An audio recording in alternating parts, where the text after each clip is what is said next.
继续来到中南部，透早是大一定的高雾，云林地区的能见度只有5公尺，一直到早起的8点半也未散开。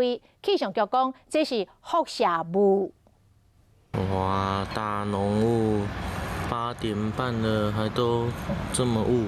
民众早起准备要出门上班，抑过一日看太阳门是白蒙蒙。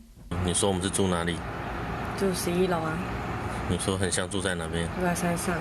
位11楼悬的所在，完全看不到地面上的汽机车、龙电嘛，看到一角仔尔。民众骑车是赛车出门，能见度敢若5公尺，都爱开大灯。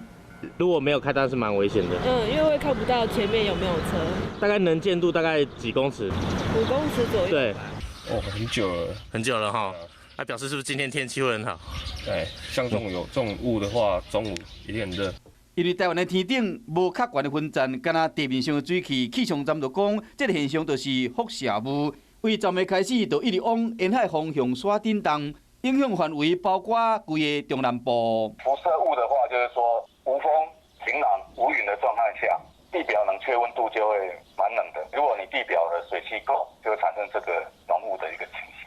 气象站估计高峰情形会持续到17，而且这2天啊拢是好天。气温会阁升悬，抑过日夜温差较大，提醒咱乡亲穿插爱注意。